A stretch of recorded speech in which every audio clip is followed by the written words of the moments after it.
That's right. No false starts this time. What's going on, guys? Welcome to Hyperspace Hype, episode number 46. We are officially at the end of season 2 of The Mandalorian. That's it for Star Wars this year.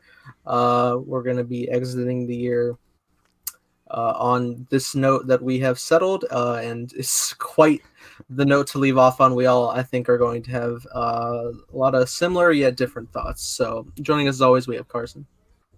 Yeah, welcome back to me not interrupting the intro this week. I'm excited to not be doing that, but it's probably because I got a lot on my mind. I got a lot to say about this episode.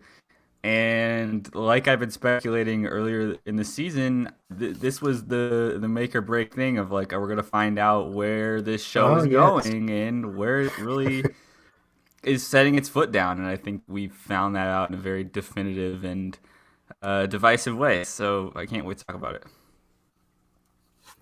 Also joining us, we have Evan. Yeah, I'm super excited to talk about this finale. It felt like the past 8 weeks have gone by so quickly. It felt like this whole year we were either speculating about Mandalorian or like discussing the Mandalorian. That seems what our podcasts were about. And Clone Wars Season 7. That was great too. But yeah, I can't wait to talk about the finale. A lot of good, the bad, and the ugly, basically, about this finale in my head right now. So I can't wait to bounce ideas off of you guys. All right. On that note, let's just start from the beginning, and we'll get there. I knew we were gonna do that, but like I think it's necessary because spoilers, by the way, everybody. Yeah. Before we get into all the ignite the green. Not the great. I just watched Steele's reaction. That was. Can we just call it the Steele segment? We yeah. should. Oh man, that sounds nice. So yeah, from the jump, you got the big recap. That's pretty much touching on like every episode of the season. So I was like, oh, cool. They continue to reference everybody but Cobb Vanth. Let's go. But I know, right? It's funny during the recaps. I'm always like, okay, so this was going to be in the episode, and we start off with Bo-Katan in the recap. I'm like, okay, cool. Our predictions are on point right now. Bo-Katan's going to be in this episode, but then you get the Ahsoka one too. I'm like, what's going on with that stuff? I'm like, we're getting that answer in this episode already. I'm like, yeah. As soon as we get the Tython thing, and Ahsoka's like, "There's only a few of us out there." I tweeted out immediately. I was like, "If Luke Skywalker's in this episode, we're gonna talk." Immediately, I paused the show. I tweeted out. Funny. I'm like, "If Luke Skywalker appears in this episode, I'm gonna walk." Well, yeah, when the recap was going, I was like, "Oh my god, are we gonna find out?" But then as the episode was going, because it was like it was doing so well at doing its own thing, I completely forgot about even the answer whatsoever. I was so focused. But my brother and I looked at each other. We're like, "So Luke Skywalker, right?" Like, I tweeted it out. It was very funny. But yeah, hilarious. That's it. Yeah, we go through the recap, and then we start off on a Imperial shuttle pursuit in the Slave One, which was very fun to see. Yeah, unexpected too. Because jumping off of last week's episode, I thought like, okay, we're going right into Moff Gideon's light cruiser. I did not expect to see them tracking down Dr. Pershing. Is that his name? I think so. Yeah, but I did not expect to see that. I was like, how do they know where he is? Where did they get the coordinates from? I guess it doesn't really matter in the grand scheme of things, but yeah, they found him. That was pretty cool. Cool chase. I love this scene. I thought probably some of the best Empire development this season. I loved the taunting of Cara Dune. I loved all that stuff that felt like I love having the one officer that has a gun to Pershing, and the one that's like, no, let's work out a deal. Like, I'm just a person. Like, I'm just doing the job. It's kind of funny to see that. Yeah, funny story. The guy that had a gun to the doctor's head, that was the main villain from Agents of S.H.I.E.L.D. Season 7. Really? Crazy. No way. Yeah. He looked so familiar. I was like, do I know this person? Yeah, I was like, the voice, he looks so familiar. But yeah, that is the main villain from Agents of S.H.I.E.L.D. Season 7, the last season that aired this season, or this year. So yeah, that was really cool. Seeing his voice doing the same like evil demeanor. So that was really cool. What's up, AJ? So yeah, it was really awesome seeing a guy from Marvel appear in Star Wars. We've seen a lot of that throughout The Mandalorian and Star Wars in general. But yeah, it was cool. Stan, but we'll get not Sebastian Stan. No, right. We'll get to all that. But yeah, we capture the Doctor, and then we go to find Bo-Katan, which I was thrown off on like what planet it was because I felt like it was Tatooine just because I thought we're going to pick up Cobb Phantom. Like I did too. I don't even care. We're back on Tatooine. We're picking up Cobb. We're going. I know we were in like a completely different place because there was like smokestacks and grass, and I was like, that doesn't feel like Tatooine. But like they had like the two moons, and it looked deserty, so I was like, Tatooine. That was a cool planet though. Like I really enjoyed that planet. I think it could still be Tatooine at like a different hemisphere or something because it's a big planet. It could be Tatooine. At this point, I'm always like, why can't we get the Rogue One title cards where a new planet is like big white bold letters? This is what planet you're on. Yeah, exactly. I thought it was. My brother said like, what was it? Lethal for a quick second. I was like, this Lethal? Because it kind of had like the rural plains, grassy field look to it. But I don't think it's Lethal. Right. I think Lethal looks a little nicer. I don't know, but yeah, I think by now it's probably a bit nicer than what it was in season 1. Yeah, but yeah, we go into the bar, which I was getting hyped at because I was just thinking the aspect of like 3 completely different Mandalorians all meeting up together. Such a cool image. Yeah. No, I love the initial shot of them. And they're both standing in the same way. And they're just sitting at the front of the bar, and I think everybody. We don't see everybody leave, but I'm pretty sure everybody did like leave the bar. Yeah, they definitely dispersed a little bit as it was because that's a lot of firepower and at one table, so to speak. It's kind of I was also surprised that Casca Reeve, Sasha Banks' character, came back because she said she wasn't in the rest of the season. She's a liar. Well, maybe she didn't know. Maybe it was a Gwyneth Paltrow scenario, like where Spider-Man. I thought it was Avengers. I don't know, but I thought it was all done. But yeah, I was happy to see her because I really like her character, and it was cool to see the skirmish between her and Boba Fett in the bar. I thought that was a really fun little scene. Yeah, I liked that too. It's one of those cool scenes where you get to see all the Mandalorians all in one little hangout. They're very aggressive with each other all the time. I'm like, why can't you guys get along for just 1 minute? But yeah, that was pretty cool seeing. Katie Sackhoff is just so good. I'll say it again. I'm going to say it a lot in this episode based on a lot of things that happened, but she still feels like the most natural addition to this cast and the show. Like when she shows up, I'm instantly like just like in this world. Like she feels a part of it. Sasha Banks I loved the action with her. She had a little more lines this episode, and it was a little bit like, you're going to be seeing the side of a Bacta tank. And I'm like, huh? Like, what? So I don't really know if I like that, but I love the little jetpack, like, swing around thing. That was so cool. Like, it was just a perfect action scene. My friend Katie, who's a huge Sasha Banks fan, has been showing me, like, a bunch of her wrestling matches. So when I was watching the scene, I was like, wow, this feels like I am like watching a match. It's funny, like the old jetpack move. It's crazy, and really did like square up. Like it was like they came up to each other. Like I mean, they were throwing flamethrowers at each other. I was like, Jesus, down. And I love the taunting Bo was doing as well to Boba Fett, just calling him out that like you're not a real Mandalorian, just clone. Like, clone stuff was the great. line when she was like, "Don't you mean your donor?" I was like, "Oh my god, why is it so aggressive?" I know, right? Hit deep. I was like, just like you're adopted. I don't know. Hey, pretty much. Yeah, I've seen your face. Like, what did she say? Like, I've heard your voice. I've heard your voice 1,000 times. Yeah, too funny. Because it's very true. But yeah, Bo-Katan is the shining light of this season in terms of new characters. For me, like she was great, and as soon as we saw her, I'm like, okay, our predictions for the finale are starting to come true a little bit. We'll say this throughout the episode for me, but like Carson, Nathan, all of our opinions and our predictions were like coming true beat by beat until like until halfway through, and I'm like, we're getting there, we're getting to all of our predictions. So I think we get a good like 75% in, but I think so too. Because like I feel like we all just assume like the second half is just all the like big thing, but it's really like the last few minutes. It just like it's a big impact, I suppose. But like, we'll get to the blackmail thing or the Darksaber thing because I think we're a little off on that, and I think anyway, which was also interesting when they were in the bar, like pitching the whole thing to Bo. because like as soon as they were like, "Oh, Gideon got the child," well, it's too late then. But it's like, no, we found him, and she's just like Darksaber, like she's ready. Literally, she's like, he's mine. Yeah, ready to go. And I was super excited at that prospect. I'm like, finally, we're going to see Bo-Katan face off against Moff Gideon. That's going to be awesome.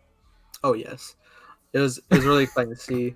Just like the build up, and I just like anytime like there's something in regards of like making a plan, infiltration, like heist type things. I'm just always so locked in. I love those types of stories. Me too. I'm always like, what can possibly go wrong? Like, what's going to go wrong in the Star Wars planet? Because they always go wrong. Something bad always happens. And I knew as soon as he grabbed like the Pershing's key to like, shut that door, right? And I knew, I'm like, oh, they're getting out of there. Or at least one of them's getting out of there. And then lo and behold. Yeah, but it's like, honestly, while they were infiltrating though, like they were moving pretty smooth. Like it was so, it was just really cool just how like in unison and with the flow they were taking out troops and stuff. Fennec, particularly. I loved Fennec in this infiltration stuff. She's doing like side kicks and like Cara Dune's gun gets jammed and she's like defending two people at once. Did you guys think she was gonna get taken out because the gun was jammed? 1 second, I'm like, come on, half a second, yeah. Yeah. But yeah, and then they keep going, and then you do cut over Din while they're loading up the Dark Troopers, which is it's so, I love how just straight robotic they are. Like I know like most droids are, but like there was just like no personality, dead inside, just one function. Yeah, there's an eeriness to these droids. I mean, of course they're black and they're imposing. They're very Terminator. Exactly. They're very Terminator-like with those red eyes and those big bulky layout that they have. So I was very like, oh dang! Like I was very excited to see what they could do because we didn't really see much of it when they captured Grogu in 2 episodes ago. So I was very excited at the prospect of that. Yeah, and then we get Grogu or not? Sorry, Din or no Pershing in the beginning episode is like, yeah, we got the confirmation that they were the Phase 3 models or whatever. Like they removed the human element altogether. Yeah. Which was cool to see that confirmed in canon because we assumed that they were some evolution of that. And we see like, straight away, just when we eventually get to that one-on-one fight, just a brute robotic strength. Like Din's helmet, poor thing. Like thought it was going to shatter, guys. Like even though I was best Me too. But, like I was hoping. I was like, do it. Break it. No, but also stay safe. And it's like his head wasn't moving, but like his face was like, internally pressed in to like the back of the wall. Yeah, insane. I mean, you can just hear Pedro's like grunts. He's like, "Ooh, dang!" Like even though he has Beskar, like you still get a concussion from this. Yeah, and I'll be the first one to say it. Peyton Reed did a really good job with the action in this episode. I can't deny it. He did really good, and I appreciated particularly the Darksaber action and spear action. Evan, I'll let you finish, but like I will say, like multiple points, I was like, "This was Peyton Reed." I know, yeah, it was good. Cool, I'll take it. I thought it was good. It wasn't anything like spectacular wise in terms of like when you see I'm blanking on his name, the guy who did the Boba Fett episode, the Robert Rodriguez and Rick Famuyiwa. I think specifically for those, I can kind of see a directorial view from there. But I would agree, like the action was solid. I don't think it was bad. It was great to look at, especially like the upcoming fight between Mando and Moff Gideon was pretty well done. I feel like it had like a really good pacing of it all. Like I felt like everything was a natural flow of just like the high stakes of the action going through. Same here, and leading off, like even before they got into the heist of it all, or to the infiltration of it all, I was like, Moff Gideon is a smart character. I'll get into my gripes about Moff Gideon later on in the episode, but I think here I was like, I knew he's a smart character. He's not going to be waiting for them on the bridge. He's going to be at Baby Yoda's feet with his like lightsaber at his neck, and I knew that was exactly. I called it. I was like, this guy is too smart. Like, if somebody's infiltrating my ship and I have one thing on board that they're going to be after, let me go there like and beat them to the punch per se. So I knew that was going to happen. So I was very glad that Moff Gideon wasn't just like, oh, I wonder where they're going to go. But yeah, he was there. I think I just got so enthralled in just like a lot of the set pieces that I really wasn't even like thinking about where the plot will progress. Because actually there was a lot of other like cool moments. So by the time like they're on the ship, also Boba Fett jumps out of there and he doesn't come back to my surprise. I thought he might have been when the ship alert was coming at the end, but I guess it wasn't. And then like Din's going off on his own path, so that really just leaves like all the girls that are infiltrating, and they're like doing the grist. Like they go over the bridge that has like the chasm into space. I love that. Like, and a couple of them with the jetpacks just jump off to the side while the troops come in, and then they come up later. It's so good. Yeah, I love that scene. That was pretty cool. And I love that little area too, just like a little bridge. You know, Empire loves their bridges like with no rails or right below that them. one trooper who fell out and just like dead. But yeah, it was a lot of fun going through. And yeah, when we get to the Dark Trooper, like he's trying to use everything, and like he ends up wasting all of his flamethrower, all of his whistling birds. So it's like just nerfing him a bit more for the fight later. How does he end up defeating him again? Oh, the spear. The spear. Yeah. Spear. Yeah. Remember that spear that's hanging back? Like as soon as he enters the episode on like the Imperial show at the beginning, I just see it. I'm just like, we're in it. We're ready to go. Exactly. We're gonna get our fight, which we called, right? Like we knew as soon as he picked up that spear in the episode 6, we're like, okay, of course he's gonna use this spear to fight Moff Gideon for Grogu. Like, come on. Like, we can't wait for that. Yeah, absolutely. And they're going through. And yeah, as soon as like the spear takes it, and it sucks because like so much effort on just one. And as soon as like he opened the airlock, like for a second I was like, yeah, but wait, I'm like, no, they're coming back. Yeah. I was like, oh, you don't just waste like 40. I think there's like so many of them. It's insane. There was way more than I thought there was like on his ship. I thought there was like, okay, at like least 20? 20, 15 to 20. But then there's like 40 of them. I'm like, geez, like that one shot when they're flying back in, you just see all of them going on both sides, like back into the ship. So cool. Or even like back when like they were planning with like when they had the doctor hostage and they were like playing out the map. I just saw the layout and I was like, that's over 30, 40. So many. But yeah, then we go through and yeah, eventually we get to the whole take over the bridge. Gideon's not there, and then we take out the troop. Also, I didn't notice till my second rewatch. Din had his blaster, but he chose to take out the troops with his spear and strangle one. Like that was like I just thought he already lost his blaster or something, but no, he kicked it over later when Gideon told him to. Yeah, I mean, I guess he knew like the blaster wouldn't work on the trooper. Maybe he was trying to stay quiet. I don't know. Oh yeah, true. Yeah, no. Nathan, that was the guards. Those were the guards right by Grogu's capture or room. That's why I think. Yeah, they're right outside. Yeah. Right. Okay. But we get in, and yeah, as soon as the saber is just ignited, it's so I hang off of every word that Giancarlo speaks. And it's nice because it's like, oh wow, quite a few minutes instead of just a quick little 10 seconds. That's nice. Yeah, and I was happy about that. We finally get some characterization, right? And we almost, he's such a master manipulator that we almost buy into it. For like 0.2 seconds, we know this guy is evil, but like for a second, you think that his priorities are already moved on, and you're like, well, yeah, I was so like on the fence back and forth because I was like, all right, cool. Like, yeah, it makes sense. Like, all they really needed was the blood. They're not trying to just like have the child. They want to make more. Like, I get that. But then the scenes were just like so quiet. I was just like, something's about to pop up to like break all this. Yeah, there was two options for me. I was like, okay, so he's definitely a line. He's definitely going to hit him behind his back or something, like knock him out. Or he's not. Or he's just like what we predicted. He's going to use Mando in some way to like go against Bo-Katan. That's what I thought he was building up to while talking too. I thought, yeah, I was so excited and stuff, and he was talking about the saber. I was like, he's about to blackmail him, but he doesn't. Yeah, I was so excited. Like, are they actually going to do it? Like, exactly what we thought? Like, because I buy it because Bo is so determined for the dark saber, and I almost think it's going to happen again anyway when they get to the bridge. But we'll talk about the fight first.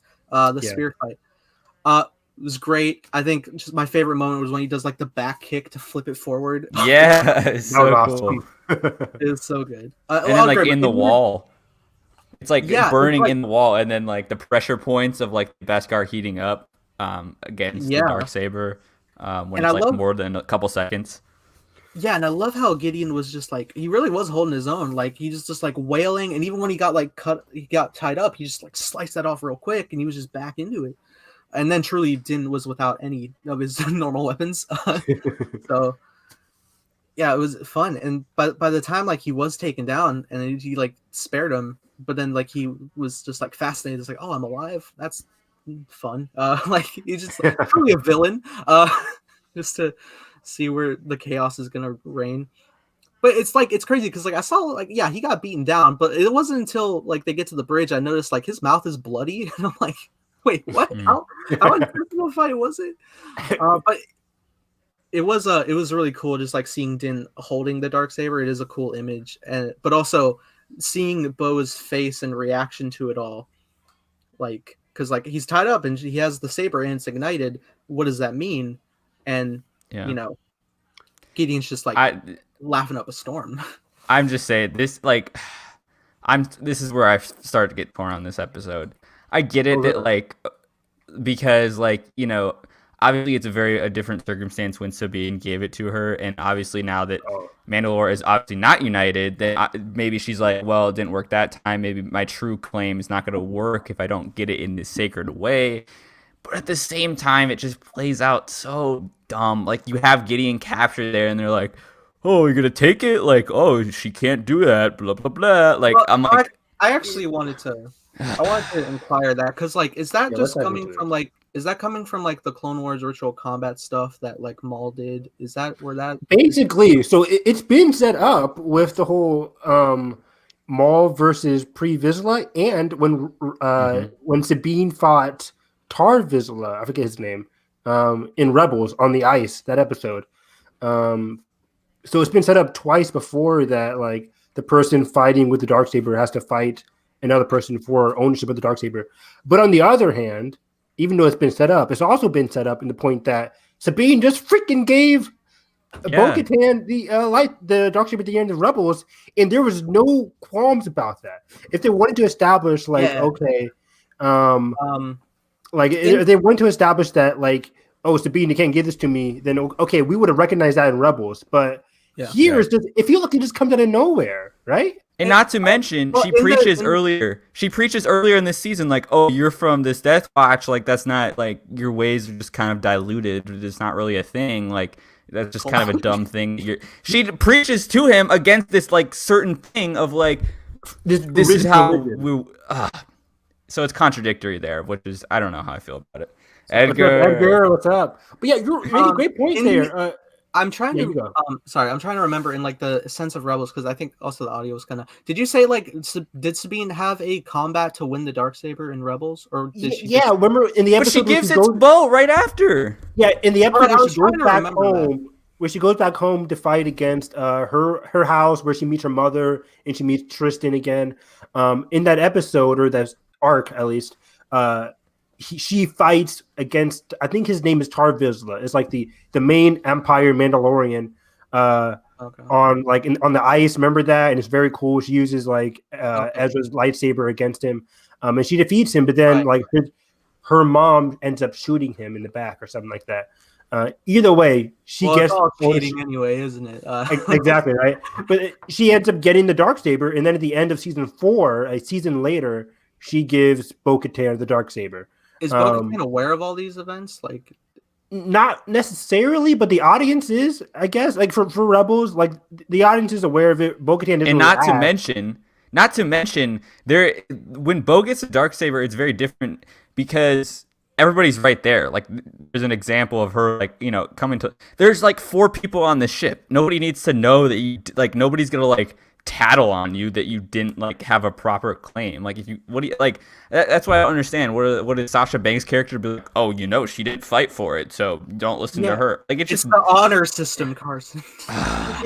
But Carson is right. Like in the beginning of the season, we separated Mando and Bo-Katan based on the thing about Mando coming from a rigid cultic religion compared to Bo-Katan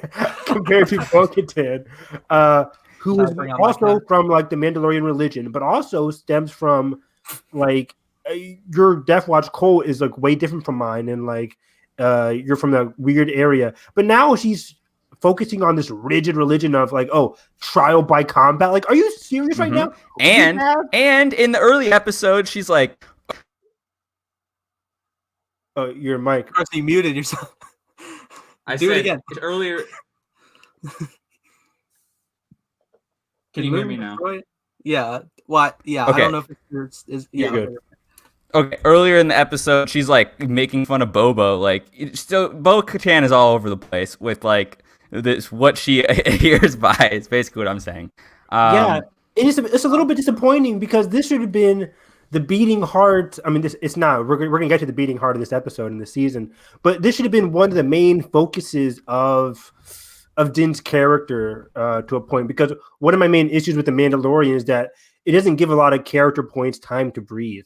And one of the main arcs for Mando, at least that I thought was for Din, was going to be what does it mean to be a true Mandalorian? Alex from Star Wars Explained talks about this a lot. And it kind of seems like a very basic understanding of the show in terms of, okay, the Mandalorian is about what it means to be a Mandalorian.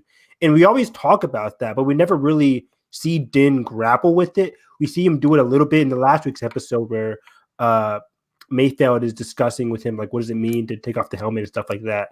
But in this episode, when he confronts Bo-Katan, and Bo-Katan's like, I can't do it, and Moff Gideon's like goading him, like, oh, you have to fight. Like, this was a moment to grapple with what it means to be a Mandalorian. And I was expecting the show to take a stand on, like, oh, what this confrontation means for the future of the show. Because this is what I was been so excited for in the finale. It's something we predicted. We're like, this is what's going to happen. This is where I wish the stakes were flipped around. I wish Bo-Katan would have found Gideon first, which then would have gave her a proposition immediately between the saber and Grogu, which would have thrown Din into like basically calling out Bo-Katan and being like, "Yo, like you're done. This is literally just an object." Like, you know, I wish they would have just like. I would have loved that. Yeah, because it's interesting how like it's playing out. Because I think it is an interesting story of like the thought of like kind of like Harry Potter terms, like who gets the actual Elder Wand type deal. But it is weird how like Bo-Katan was like calling out like the ancient ways, and like the whole time we're deconstructing like Din to be accepting of removing his helmet and all that, and we get to that point. But meanwhile, Bo is here like still stuck on like the air of the Darksaber. I guess it's like a family thing, but like.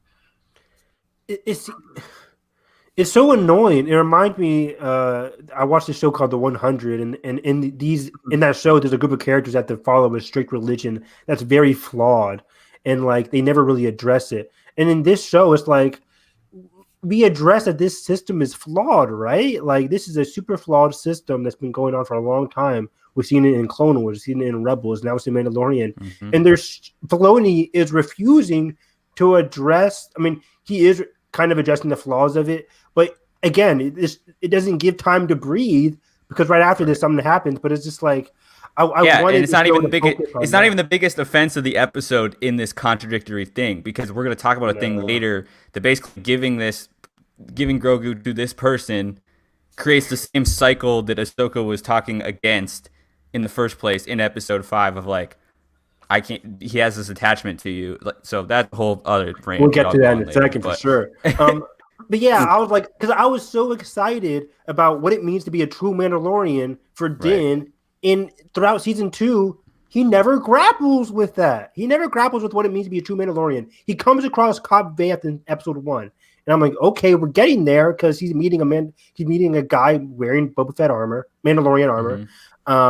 But then he realizes Cobb Vanth is a cool dude. And then 3 episodes later, we meet Bo-Katan. 3 episodes later, we meet Boba Fett.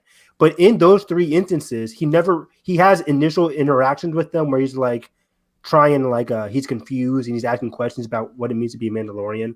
Like when he asked Boba Fett, like, you can't wear the armor. And Boba Fett's like, my father does this. But then it just moves on. It's just, I was about to say, like, part of the team, whatever. Like, in that episode, in Boba Fett one, it's like, okay, we're having the discussion.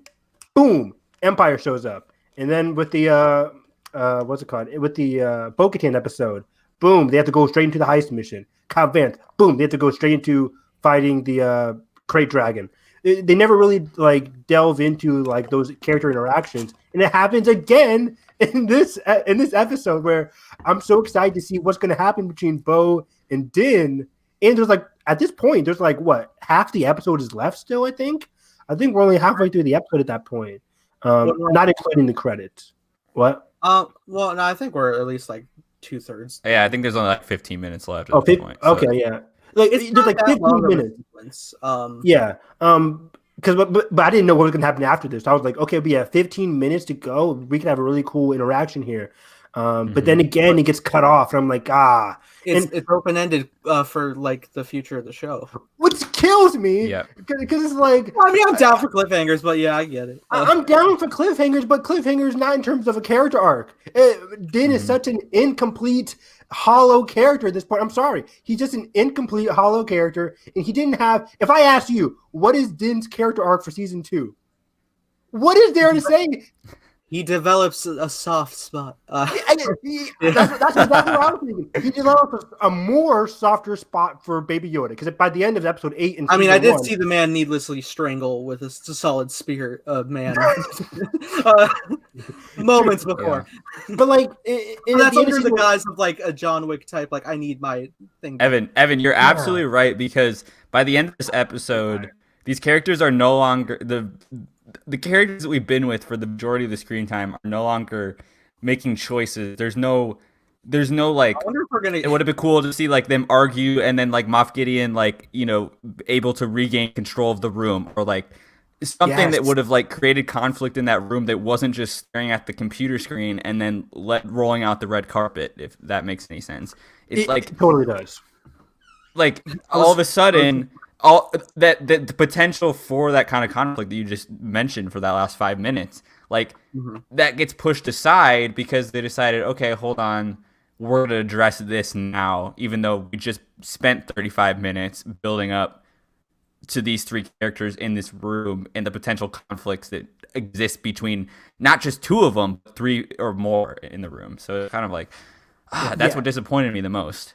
Exactly. And it reminded me of that scene in episode season 1, episode 6 in the Heist, when they have that 3-way shoot off thing. In there, like, I wanted that, but with Bo-Katan, Moff Gideon, and Din, like a 3-way, like who's gonna shoot first, who's talking who. There's mental mind games, because Giancarlo Esposito, I'm gonna get into it real quick. Giancarlo Esposito has been hyping up his character all freaking season long, saying he's this mental character. He plays mind games with Din. No, he doesn't. He didn't do crap this entire season. He didn't do nothing. I think he started to at the end, which is actually like where I thought one of my predictions was going to go through, but didn't, because it was an interesting setup. They were setting up like all the Dark Troopers were coming, a full platoon. You had trouble with just one. You got 39 more basically coming. Yeah. I thought they were going to bargain with him. I thought they were going to say, "Hey, I know you can shut him down.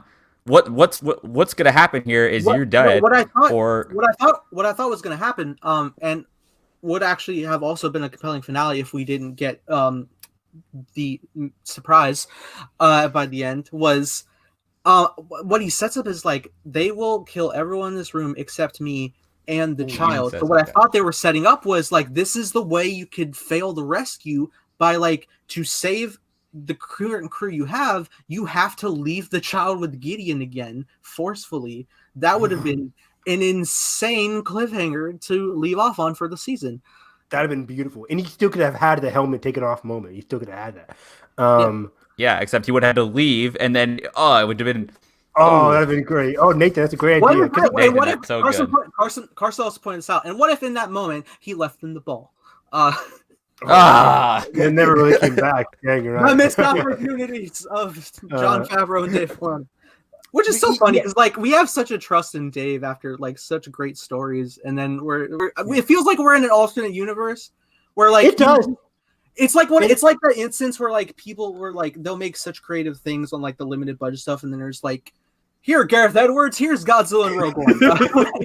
R.I.P. Gareth Edwards. I love Gareth Edwards. I love those films, but yeah, he is like, feels like that, where it's just like, hey, because he was even saying in like the Star Wars show interview how he was like, I really feel like this is something I was always progressing toward, like working under George, which is not what we wanted to hear, because we love our animation. Yeah, effectively. And I listened to there was an interview with him yesterday, or the interview on the Star Wars show.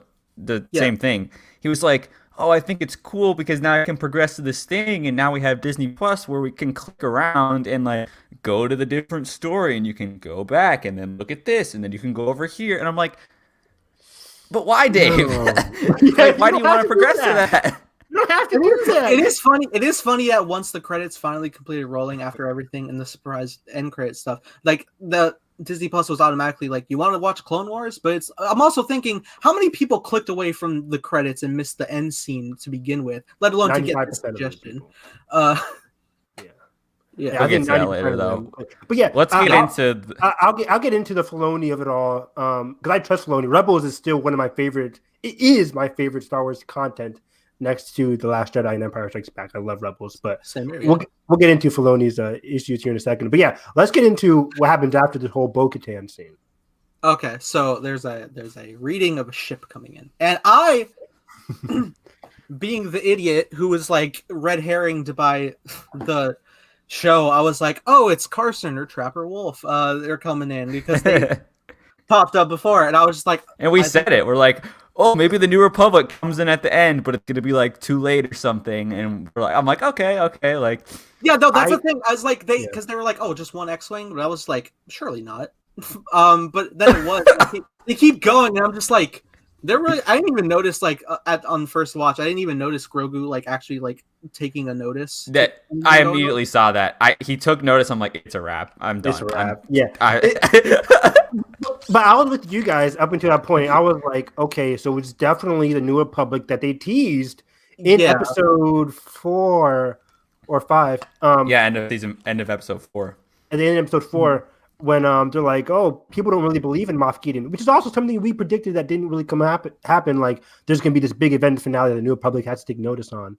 And hey, at least really fine. We get another show for it. We'll just do it in a different show. Carson, but it was interesting how that was. It was interesting how that was progressing because, as I got to a quiet moment again, it was like it obviously felt like this was going to be a big reveal thing. So I was like, okay, who is it gonna be? But at the same time, my brain was just like, all right, it is an X-wing. So logically, Luke, but like for some reason, my brain was also like, no way. Because as they were showing the security footage that is like in black and white, and they just see like, and so it's like a white saber. And I'm like, wait, yeah, I was like, new character, Cal Kestis, is that you? Cal Kestis. Ezra Bridger? I would have hoped maybe. Like, I mean, you can switch to a green saber and fall in order. It doesn't matter, but. Like, yeah, I was initially like for a second I was like, it could. I'm not going to put my full like thing that like they actually went with this. And somehow I didn't hear a proper rumor about it. Like, I was just like, it could just be Ahsoka again. Like, because you just got the hood on. I know her head's shorter. So it looks like a white blade. So I was like, yeah, maybe. But as soon as, like, they cut to the shot and it's just, like, green in view, is like, it's okay. It's a wrap. Yeah. Here it is. I'm just like you, Nathan. I thought, my thought process from beginning to end was New Republic. But then when I only saw the one X-Wing, I was like, okay, so... looking like Luke Skywalker here, but I thought it was going to be like, I was like in my head, I wouldn't be upset if it's Ahsoka because we already established her. I'd rather have Ahsoka at this point. But then it was Luke Skywalker. And I'm just like you, Nathan. I was like, are they really doing this? There's no way they actually do this, right? It's like, yeah, my brain was going like, it's not, they're not going to, but I was like, is it Red 5? And then like, as it was, and like, so here's the interesting, I don't know if you guys saw my reaction that I posted, but okay, so I was watching the scene, and I was so crosswired in my brain in the moment because it's new Star Wars content, so automatically I'm just like, oh, I'm not Carson at the celebration stage going, why not yet. It's like literally in the middle of the action as it's going down after my surprise, like, oh my god, it's Luke. Because I do love Luke Skywalker. I can't deny that. I was having fun. But I was also like in the middle of it all, just saying to myself, like, I'm aware how fan servicey this is, but god damn it, I still like it. And I don't know if that makes me a bad fan, but that's just like what's happening right now. It's allowed to like stuff. Yeah, I know it is, but I'm also recognizing how much I've talked week after week how we want to have this show progress. And granted, yes, we have like a full slate announcement that is going to appeal to like, there's new stuff coming and there's nostalgia stuff coming, and you can choose what you want. But it's really just coming down to the fact, and this is kind of like breaking down to the end discussion anyway. But we'll talk about the whole Luke thing. It's just like with Mando, we went into it as a full like new thing, as it being on its own. So the fact that it's turning into especially with a whole season telling us it was that's the biggest part that like gets me, is that like, yes, like you can separate the fact that like, oh, these characters don't know who this character is, but also the show rolls out the red carpet like for a 15-minute lightsaber fest, and then just the cherry on top, R2 rolls up. I mean, it was cute, but like, I knew they're very aware. They're very aware of like R2. what that does. I was having fun, but I get it's like it is just like more and more. Real quick, Carson, what was your initial reaction though? Were you initially like why, or were you initially excited? Were you bargaining that it's not this? Like, yeah. How was it? I was in denial for like half of it still, and I'm like, probably by the time we got to the elevator, I'm like, okay, I'll see it out. But I was just like, wait, I just don't know how to. I was not sure how to grapple with it in the moment, because there's a lot, particularly just that it seemed like the X marks the spot of like what not to do on the whiteboard, but they just said we're gonna do it. You know, like it's like of all the people that could answer the call, it's like new character, Ahsoka coming back, kind of making sense. New character. Oh, Luke Skywalker. It's just like, yeah. I'm glad they didn't do that. It kind of made me think R2 said something. I kind of in my head canon was like, oh, maybe R2 is like, or either like they. Some people are like bringing up like the idea of like, do you think R2 maybe knew Grogu at a point in the Clone Wars or something? But then that also kind of brings into the question: how much did R2 know post trilogy? Right. Did he also get his memory wipe stuff? That's always a big Star Wars fun fan question to ask. But anyways, I'm glad that Luke didn't mention or reference Yoda, because it reminded me of that Ahsoka quote from like I think Rosario Dawson said like, they originally had me say like, oh, you remind me of a green guy, but then Filoni like or somebody cut that out from the episode. No, but then like in the episode, she literally does like address Yoda by name, like about it, like to Din, who doesn't know. The audience knows, but he doesn't. Yeah. But yeah, you're right, Carson. Going back to what you said in terms of it's been a retort that a lot of people have said to me today. Is like, well, they didn't know who Luke was. I'm like, yeah, obviously, but we do, and they know that. So they made a point of showing us like this is Luke Skywalker and all his badassery. I mean, I can accept that logic, because just thinking like to the beginning of the show, whenever like they were trying to explain like what Grogu was doing like with the Mudhorn and stuff, like the Queel, and everybody was just like, I'm not entirely sure what this means and stuff. Like they couldn't really like comprehend like what the Force was or anything. And getting into the Luke of it all real quick, I just want to say like, a lot of people today have said it felt earned. They used the word earned. It felt necessary. And I'm like, of course it did in the context of the season, because we had episode 6, right? Like, of course you can say it felt earned or it felt necessary because it was set up. That's the definition of it. There is such a difference. There is such a difference between a timeline making sense and a story making sense. And I think fundamentally everybody has been like fighting for one side and realizing they're simultaneously aiding to the other, because it's like, yes, it makes sense, but it makes sense. Like obviously it makes sense, but that's not why me or any of us have a problem with right? Because necessary, no, like because like there were so many like. The fact that we like laid out so many potential theory options is to show there's like you can go any path. It's not you can go to any path. It remind me of The Force Awakens or any Star Wars movie like The Force Awakens. Luke could have popped up on Starkiller Base. Would it? Mark Hamill himself said as much. Exactly. Yeah. Like, like that would have made sense. Sure, but also was it necessary at that point? No, it was Rey's story. In this episode too, I said in my predictions last week, wouldn't it be cool if somebody else heard that Force call from Baby Yoda? It didn't have to be better Luke. yet, Or better yet, nobody. What if nobody answered the call and then it forces Ooh. Din to make a choice? It says Ooh. it makes him realize that, hey, these Jedi people that were supposedly the enemies, they're basically extinct, and their ways their ways have failed. Why would I let this child go down that same path? Why would I give it up? Why is it? He even hints about it in the Robert Rodriguez's episode. He's like he's trying to remember in the beginning when we get I one love of our that favorite scene. scenes of that season Yeah. when they're just talking, and he's just like trying to rationalize to himself like, hey, this is the best thing for you.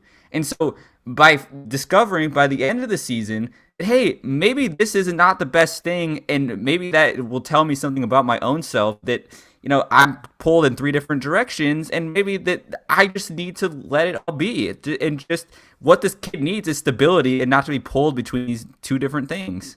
Bingo. Because I'm like, what was the point of that scene that we just mentioned then, where he's like trying to convince himself that he's not right for Baby What was the Yoda? point of Frog Lady? What was the point of showing like him with like a stable family? Was like any of this like little things? What was the point of the school? Like all these little things that you show like Baby or Grogu being able to escape, the same destiny that Din has not yet escaped. Yet then you just send him off. Star Wars is all about found family, right? So I always thought, like, for this show to work, you're gonna have to have Din come to terms that he is the right father for Baby Yoda, which he kind of does. Look at Anakin's fall. We're on the same path. Yeah. Look at it's pulling someone from their attached loved one, and then they go down a path and get mad about it. It's just Star Wars. And so why are you putting? Yeah, that is. Yeah. Okay. So Okay, I'm done ranting. I'll mute myself. All right, my consumption of that is I can understand the course of action because like they said it in the thing. Like I feel like the way we're discussing it is more of a sense of just like that it was Din's because I think like from the to the very end, Din doesn't want this at all. He doesn't want the child to go. Not at all. Like he doesn't want him to go with you, but then Luke confirms no, he's asking for your permission. So it's like it is the child's choice, even though like I know the child is also bummed about. Well, it's also his Anakin thing again, yeah, because it's like, yeah, I want to be a Jedi mom, but also I'm gonna miss you. Like, I was very conflicted by that line. I don't know. Yeah, and Ahsoka even like says what we're all thinking in Episode 5. Like Filoni is very conscious. What did she say again? Like, she's like, no, like I'm not gonna train him. Like he's already attached to you. Like this is. I've seen what it does to the best of us. She says something along those lines, and I'm like.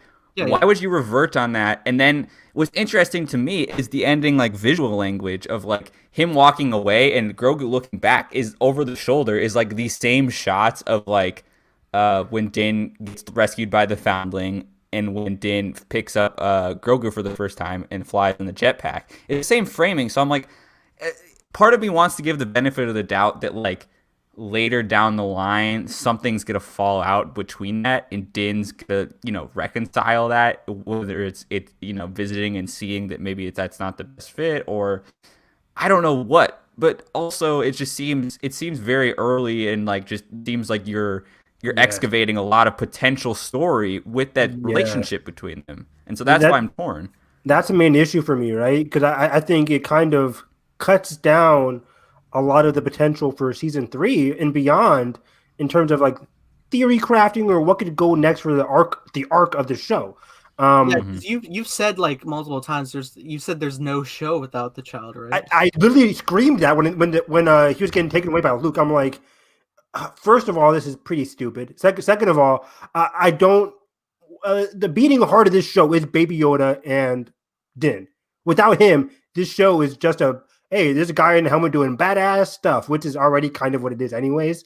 A Boba Fett show, you mean? We'll get to that. But sorry, I had a gag reflex. But anyways, I just think there's no heart, there's no emotion to the show, which is already, admittedly, in my opinion, has a show with a very little emotional core to it. If you're going to remove Baby Yoda from this, I mean, yeah, I will say, like, of all the emotions I've had, they've all just kind of been like through the nostalgia.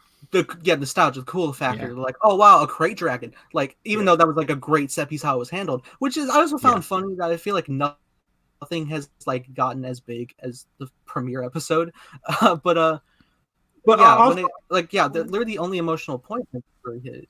Yeah. And of course, we're forgetting the big elephant in the room, like the big emotional core of the season when Baby Yoda takes off his helmet or didn't take off his helmet and says goodbye. That was easily. And can we all agree that you don't cast Pedro unless you get to a point in the show where you can develop that. It very much feels like a bookend on that, which I'm like, why are you curbing it this early in the game? Like, why are you?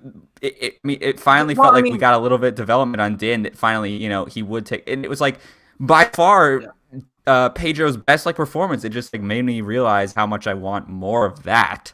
With the child and Din in the circumstances. Go ahead. Well, what I feel with that is, I actually think I would probably mark 2 emotional points, because I think it really started with the previous episode when he had to take off his helmet then to do the face scan, because I was he's gonna do whatever it takes to get his child back, and that means so much, and then I think it just pays off even more so when they do it for the. Am I okay? You guys have both frozen for me. Am I still clear for you guys? You froze for us for a second. You froze, yeah. You're in and out. Yeah, you're kind of in and out. Can you hear us? I gotta make sure I'm not coming in and out. Yeah, you're kind of your picture's lagging behind your words. You guys are barely coming back, but yeah. Am I? I don't want to lose my point in my train of thought.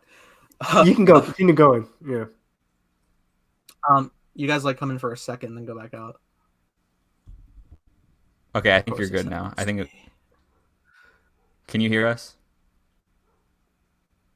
Am I good to talk? Yeah. You guys hear me fluently, or? We can hear you. We can hear you. Oh, boy. I mean, you guys can go if I'm not. Yeah, but what was Carson or what was Nathan saying? I forgot now. Yeah, I think the emotional core of the show in terms of him. Okay, I'm looking down at the live stream, so I guess I'm all right. But God, I'm trying so hard. Oh. Did we lose the host? He lost the host. Oh no. But yeah, I think the scene of him taking off his helmet was so good. We kind of all predicted this. He was going to take off his helmet with Baby Yoda in the finale. We all saw it coming, but it was a beautiful, beautiful, beautiful emotional scene, and I loved that. But I just feel like, again, it was the point of him taking off his helmet was juxtaposed with him having to give him away to Luke, which just didn't feel right to me. So it's like in Rise of Skywalker, I finally get the Ben and Rey kiss I always wanted, but it's juxtaposed with Ben's death. And then in this one, I get the scene of Baby Yoda and Pedro Pascal's face, and he's crying, and I loved it. And he said, "We'll see each other again." I loved it. But it's juxtaposed with him getting sent off to Luke, which I fundamentally disagree with. Yes, it makes sense. He has to get better, train better. But I'm just he didn't really need to. I don't think the show could have written around that. And we know where Prime Luke ends up. We know where we know where he's at right now in terms of raising a new Jedi Order, and we know it ends in tragedy. So it's where it feels like you said, it feels juxtaposed against something that's an empty promise, and I just don't know. Yeah, we know he's not going to go to Luke's Jedi Temple. We know he doesn't get killed by Kylo Ren, because Kylo Ren doesn't even burn the temple, by the way, people. But yeah, so I'm just we know he's not going to be with Luke and the other students at the time of the sequel trilogy. I mean, a lot of fans who watch the show, just Mandalorian, don't really know that because they don't read the Rise of Kylo Ren comic book. But that being said, for people who have, it just shows us that Grogu's gonna go to Luke and then come back next season. Mm-hmm. So what's even the point of this all happening then? I guess we'll have to wait and see. Yeah, what's the end game for this show now? Yes. That's what I'm confused about. Does Luke just give back Baby Yoda, say, "Oh, he's trained now. Have fun on your adventures again"? It's what's the point?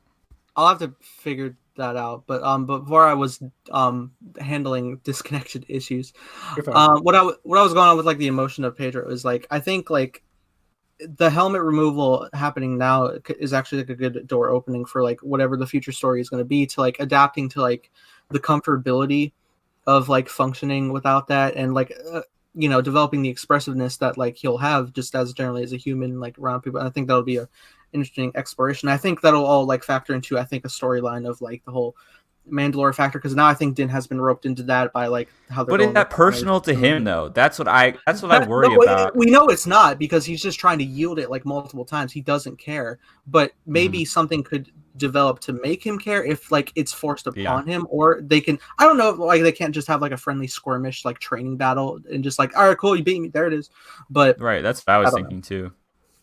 But it's all as far as the child goes, I think this is like a potential that you can like have him like, I don't know, it's like taking a gap year or something with just like the season, but it feels like something like that. I guess I don't know what they'll do with that, if they're gonna do like Luke stuff. Somebody in the chat was actually bringing up earlier about how they wanted to see like a Luke Jedi Temple show, and I remember we pitched that before, but we wanted to see an animation, yeah, because because we know how much of a struggle this was. I mean, let's actually like review like how Luke looked in the episode, because we didn't really touch upon that. I didn't hate as much, especially I think because like thinking like way back to like the Rogue One stuff, where it was like, wow, that is they're really trying with it. They're going there. It's tricky because Tarkin looked good. Leia was tricky. It was like bugging in, kind of like what was happening with Luke here, I guess. Because like when I looked at Luke, like in the moment, I was just like, it's fine. Well, initially, while like the hood was coming off, I just saw the chin. I was like, is it Sebastian Stan? And it's not, because but I wouldn't be surprised because they confirmed Rosario was casted off of fan art, and we've heard Sebastian Photoshop. Exactly. Before he took off the hood, I was like, they're gonna do Sebastian. I was like, they're gonna do it. I was right, and like for a second, I was like, but then no, it's like, oh, it's CG Luke. Somebody explain this to me. Isn't it so funny how like so many times I'll see somebody will do like a deep fake render, a fan will do it of like over the existing movie footage, and it'll be like, wow, it looks substantially better than what's on screen with their millions of dollars. I don't know how they do that. I guess I think like they like overproduce it to a point where it's like tricky. In my sense of watching it though, I wasn't really too deterred. I see the flaws for sure. Like I remember like a lot of us were talking in chat how like the hair is like so stiff and it's not moving naturally, and like his eyes. The lips for me, like the I didn't even notice the lips. It's always the dialogue. It's always the lips. Oh yeah, I mean that is fair. He is like very still when he's performing dialogue. Like I did notice that. But can you guys explain to me how they did this? Like, who was the actor playing as Luke? I didn't look at the credits. Okay, so I'll have to bring that up. But like the actor was somebody like on set, kind of like what they did with Leia and Tarkin in Rogue One. It says Mark though. Why does it say Mark Hamill in the credits? So they brought him in and de-aged him. I don't know, because it was a different actor. Somewhere. It was a different physical actor. Yeah, people are saying that, but I think they're assuming because go look at the credits. The guest starring column has Mark Hamill. It does, and that's what I keep trying to figure out, because like I don't believe Mark did the voice for this, because Mark sounds so drastically different now than he did back when he was shooting the original trilogy. But this dude, whoever was doing the voice, sounds just like Mark. And I know Mark is the voice actor, but like he has such a distinct gravel voice, because like, even when he's done like Forces of Destiny, like returning as Luke or something, you could tell. He sounds like present day Mark. I still accept it though, because like it's Mark, but it's weird. Okay, the actor's name is Max Lloyd Jones, which is actually funny because like again, like with the instance of hiring for Tarkin and Leia, this actor has kind of a similar structure to Mark's face back then. But it's always weird. I think what I always take notice when they do like the deep fake type look is, I think it always comes down to like how like far apart the eyes are, because I think this dude's eyes is actually like more together than Mark's was, but they have to like map it onto it anyway. So it's interesting how it develops. I think it's service enough because it's a quick scene. I don't expect to see Luke so much, and if you do again, it's probably going to be another limited showing. But you know, I recognize that there's still flaws with this technology that they're developing. I think it looks way better than like where we've started, but I don't. It just took me out. It's just fair. I don't know. Like, I wasn't really. First of all, I wasn't really excited about the prospect of Luke in the first place, but throughout the scene, just like I don't know, just something about it just felt off to me. I couldn't really get to that super excited point because I'm just like, it just looked off. In my head, that was my basically, I thing just think too. with the head, I can't get it out of my mind that I don't think it was necessary. See, it wasn't even the visual thing for me, like because I was already turned off story wise by the time we got all the way Same. up there, and so I guess I watched it. I've watched it twice now, and I don't know. It feels like they're, and I want to get into this bigger discussion about this anthology thing because it really does feel like they're bookending an anthology here, and I really hope that's not the case. And I don't want to believe that because of how open-ended this whole Mandalore arc is, but right, very much. It does seem worrisome, right? Because like they just, I guess this can like bring us to like the end credits, which again, a lot of people were missing. Like I was in like this Discord. Somebody was like saying, "Hey, don't go on any social media whatsoever because like Mando spoilers are everywhere." And I was just like, word to the wise, there is something after the credits. And he himself was just like, wait, what? I gotta go back. And like so many people, there's like so many people who are like also doing reactions where they had to like go back to re-record or have a whole separate video because they completely missed the whole thing. It's so funny, right? I almost clicked cancel off the Disney Plus app, but when I paused, I always do. Me too. I always do that because I don't read credits. Sorry, but I let the concept art play, but like there was no concept art this round, which I noticed, and I was just like, I was so like emotionally like enthralled through the whole like separation between Din and Grogu that I was just like letting it go because I was like, I'm just gonna enjoy Ludwig's score while I talk, and then randomly I know where I see the twin sons, and I'm like, excuse me, like Lucasfilm has never done this. Yeah, when I paused it, I realized there was 7 minutes left. I'm like, that's weird. And I also looked at my brother when the show ended. I'm like, that's it? Like that can't be it, right? There has to be more scenes. I wasn't expecting a Boba Fett scene. I was expecting more about Din, but then we do get a Boba Fett scene. Or Gideon, who basically is just like knocked out. Like we don't really. And it was funny. Yeah. Like as the scene progresses, you pan over the Jabba's palace, and I was surprised. And it was funny because while the credits were going, and I hate that like this will happen where like they'll like credits will pre-spoil, I guess, because I saw a credit that Matthew Wood was playing Bib Fortuna, and I was like, was he in the bar earlier with like Bo-Katan? I guess I missed that. But then they rolled into the scene. I was like, oh, it's Bib. Oh, okay, that's what. Oh. It was so weird to see, and I think there's actually an existing like old canon story like this where Bib Fortuna took over the palace. I think so too. Like some comic or something. Some comic. I'm blanking on it. I'm like, this wasn't in Shattered Empire. I don't think so. I'm trying to think of when did this Twi'lek man leave the sail barge before it blew up? When did that happen? I have no idea. I think not even least no worries.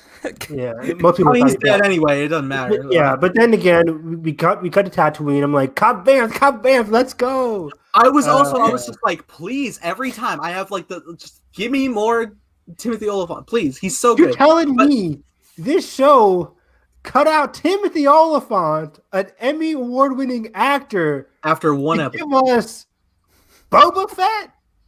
No, and it was funny too because even like while the scene was going, like then the fire fight starts, and I'm just like, all right, well, yeah, here comes Boba Fett. But then it was Fennec, and I was like, oh, okay. But then it was Boba again, and I was like, all right. Well. They're really sticking her. I will say I like Boba the most in this show. Like I did the most I've ever liked him. Personally, I mean more so than the original trilogy for sure because he's more developed.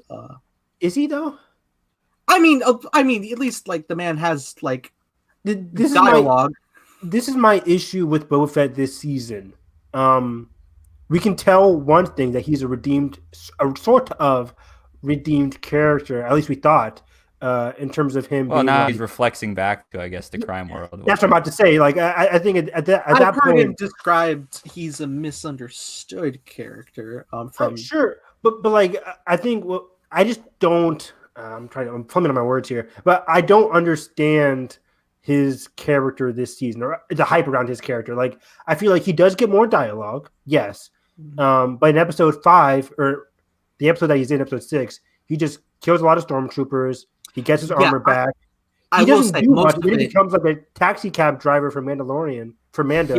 You're very right. And it really is an instance like the most like attachment like is coming off of just like enhanced nostalgia for sure. And it's like it really is like playing with the action figure. Yeah, it's cool.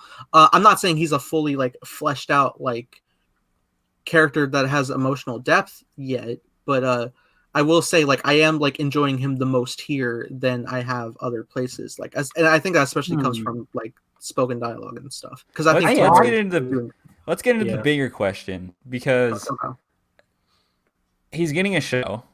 The Book of Boba. Which was so weird. I was like, as soon as it said, well, it was weird altogether. I was just like, because I remember like me and we were talking like Evan are just like, does he want the armor? Why is he still around?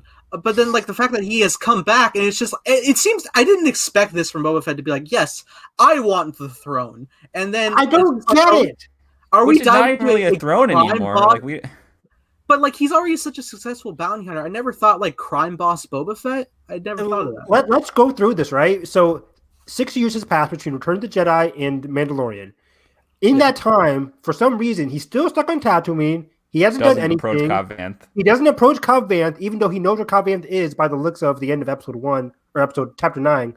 And then he follows Mando, and we're like, okay, maybe he doesn't want the armor because he had plenty of time to get it. But then that's wrong, because in episode 6, he says, I want my armor back. Like, okay, cool, I guess. He gets his armor back. He helps Mando because he had a debt to pay with him. And then he comes back to Tatooine and is a crime boss, which he could have done in those 6 years anyways. Yeah, right. But I guess he wanted that armor back. So was the man just living in his ship and never left Tatooine? Because he had access to it. It's so weird to me. I think in terms of the show, they wanted to have him get his armor back and then go back to Tatooine and be this crime boss. But what is he gonna do for 6 episodes? Like, I guess I don't know the state of the crime world, but like, how is that going to? If they are going, which I think there's a high possibility that. I mean, it's bookend right at the end of Mandalorian, and Kathy says the next chapter. She didn't even say Mando season 3. She did on the investors call. She did say, yeah. So she's like, so I'm worried that they're would going to take this like, they're like pause and then say, okay, we're going to develop Mando, Ahsoka, and High Republic, and we're going to build them in, and they're going to intercross into this like climactic event, and then Mando season 3 will eventually be in the mix of there. Yeah, so do you essentially think what could potentially happen? I mean, maybe think or not, but like in this like pitch that it's like turning the Mandalorian into an anthology about Mandalorians, or like we had Din's book, now we'll have Boba's book, and then I guess finish the Mandalore stuff with Bo's book. No. I don't think that's the case. My main I don't want that. I just want Din all the way. Okay, but we say that, but are we really going to have 2 shows airing next December? Like, no, this is what I think, and this is what I'm hopeful for. They specifically said Mando season 3 for Christmas 2021, and they said like December 25th, 2021, and then for the Book of Boba, they just say December 2021. So you could have 3 weeks of Boba Fett, Book of Boba Fett, or even a movie or a TV show, a limited. It's a movie, yeah. If they're filming this right now, which is what the rumors have been, like they've been filming this right now, they could easily, since it's such a short turnaround, they could just film 3 or 4 episodes of Boba Fett doing God knows what, and then zoom right into season 3 of Mandalorian. That's what I'm hoping for. Do 3 weeks of Boba Fett, and then jump into Mando season 3 in December. So do you think it's only going to serve the purpose of Mandalorian season 3, or do you think it's just like its own thing? I'm just so confused I don't know. What's the purpose of having its own thing? I don't know. But it's also like, it feels like such a conflicting interest for me because like, like the idea of a crime boss show can sound good. However, we've forever wanted that through like a Crimson Dawn sequel story. Yeah, during the peak of the crime like syndicates like fighting with each other, and during the peak of Boba Fett himself. Yeah, which is always pitched. It's just like I'd be down for Boba Fett stuff for like conflict with Alden's Han, and also the stuff with Kira and Crimson Dawn, and you could have jobs going on and things like you can have all this stuff you're pitching, your Lando stuff, all that you could have it all together. But for some reason, we're just at such a weird fracture where like we have the Lando show, but then also we're gonna get this post Return of the Jedi Boba Fett show where Han's off trying to be a good dad, like all that stuff, and it's like and that's what I'm hoping for, because what Carson said is still a slight possibility that they just might make this Mando season 3 might just be the Book of Boba Fett, which I think is a huge mistake. Because I think I say I'm connected to Din, even though I don't know who Din is at this point. But you're connected to the potential of Din. I'm connected, Carson, to the potential of Din that I have had for 2 seasons now that have not come to fruition. That's what I'm connected to. I'm connected to what I think Din should be struggling with, but what Din has not had to struggle with. It's hard to explain. But also, substituting him with Boba Fett, I don't want to say they're the same character, but they kind of are the same character in terms of this is going to be a show about a badass bounty hunter doing badass things in a badass era of Star Wars. Haven't we moved beyond that? Like a Boba Fett show with Fennec is going to be quote unquote cool in terms of him doing. I just don't know. I just don't know what you fill 6 episodes with it. Like I just don't know. That's why I don't think it's going to be 6 episodes. I think it's going to be 3 to 4 episodes at most. Leading into, but it does feel like every like Disney Plus show that has been pitched is always like around at least 6 episodes. Like Falcon and the Winter Soldier, I think is supposed to be like a limited series, but it's still 6 episodes. Still 6. You're exactly right. I mean, they could do 2, 4, 6, or 2 a week. That's still possible. But I can't see them sacrificing Mando season 3 with Pedro Pascal and giving us Boba Fett show instead? Would people? Regardless, though, we are getting now 4 shows in the same timeline, and they are highly likely to all intersect in whatever Kathy said about this climactic event, at least between a couple of them. How do we feel about that? Honestly, I'm just like I had like a horrific thought of like, can you imagine? It's like the Mandalorian show being taken over by Boba Fett, and it's like Din is the character of the week. Like that sounds so awful. Yeah, which is like, the thing is, I can't get myself to get excited about Ahsoka, Rangers of the New Republic, Boba Fett, and now Mando season 3. If they're all going to be like what Filoni and Dave has given us for the past 2 seasons, which I'm in the minority. I think a lot of people are like, if Filoni and Favreau give us exactly what we got in this finale and move that over to the other shows, then we're in for fun. But for me, it's just like I can't get myself to get excited because it's going to be what this show is, which is minimal emotional character beats, but then also nostalgic.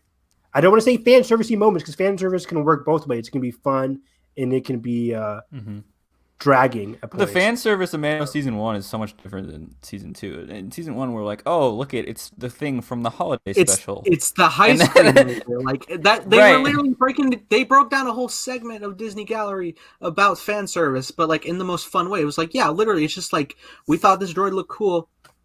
We're gonna use that same model. Here it is. Stuff like that. Yeah.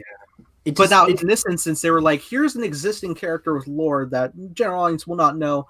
Boom! Big prominence for reasons. That's my biggest issue with this whole explosion of Disney Plus, right? Is like, I get that, like, when the thing is like, there's so much Star Wars content now that I'm perfectly fine with having a few shows, a few movies, whatever it is, that are like just not going to be for me. That is totally okay with how big Star Wars is and vast the Star Wars fandom has become. And that's just the reality of being in any fandom. Is there's going to be stuff that's not for you.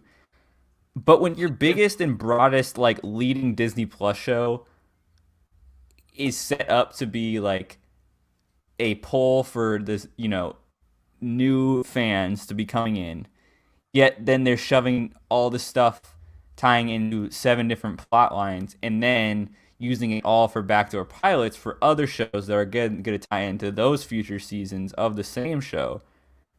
I feel like it's going to be juggling too much. Like, what is the end game of Filoni? I don't know. Yeah. Doesn't it feel like the exact problems we saw with like what Sony was doing with all their Spider-Man properties is just like, pretty much Venom. Here's Silver Sable individual standalone film against this and Sinister Six and all that. And it's like, It's funny. Why are we doing that?